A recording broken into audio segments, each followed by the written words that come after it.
अकोले तालुक्यातील राजूर येथील शासकीय विश्रामगृहावर जनसेवा फाउंडेशन महाराष्ट्र राज्याचे संस्थापक अध्यक्ष गौरव मुर्तडक यांच्या अध्यक्षतेखाली सर्व पदाधिकाऱ्यांची महत्त्वपूर्ण बैठक पार पडली।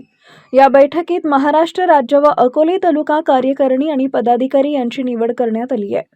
महाराष्ट्र राज्य उपाध्यक्षपदी राम संपत नवले, राज्य सचिवपदी कुणाल रोहिदास साळवे, राज्य खजिनदारपदी अमित नारायण पवार, राज्य संघटकपदी कृष्णा रामा सोडणार, राज्य प्रमुख सल्लागार मार्गदर्शकपदी सुधीर भीमा पवार, राज्य सदस्यपदी युवराज मुरलीधर एडे यांची निवड करण्यात आली आहे।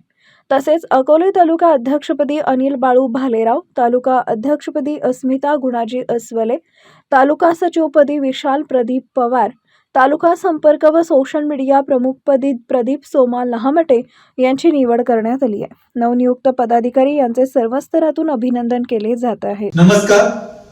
आज जनसेवा फाउंडेशन महाराष्ट्र राज्य यांच्या बैठकीमध्ये ज्या पदाधिकाऱ्यांना कार्यभार सोपवण्यात आला आहे ते पदाधिकारी म्हणजे आमचे जनसेवा फाउंडेशन महाराष्ट्र राज्याचे संस्थापक गौरवभाऊ मुर्तडक यांच्या स्थापित्याखाली देण्यात आलेले आहे।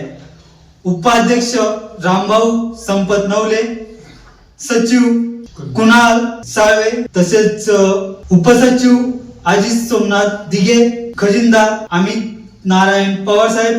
त्याचप्रमाणे ह्या अध्यक्षतेखाली अकोले तालुका ही कार्यसरणी बनवण्यात आली आहे। त्यासाठी अध्यक्ष अनिल भालेराव, सचिव विशाल प्रदीप पवार, तसेच संघटक निलेश कोरडे व आपल्या संपर्क प्रमुख अकोले तालुक्याचे संपर्क प्रमुख व सोशल मीडिया प्रमुख प्रदीप लांबडे साहेब व महिला अध्यक्षा आमच्या अस्मिताताई असवले यांची निवड करण्यात आली आहे व यांना काम करण्यासाठी पूर्णपणे संमती देण्यात आलेली आहे। जन फाउंडेशन तर्फे यांना पुढील वाटचालीसाठी हार्दिक शुभेच्छा।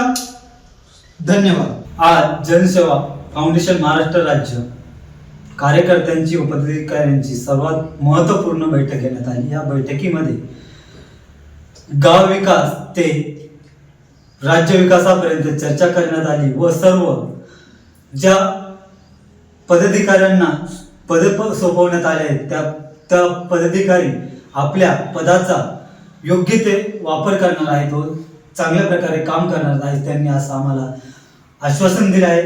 या प्रसंगी सर्व उमेदवार व पदाधिकारी उपस्थित होते। सर्वांचे हार्दिक अभिनंदन आणि पुढच्या कार्य करण्यासाठी त्यांना हार्दिक शुभेच्छा।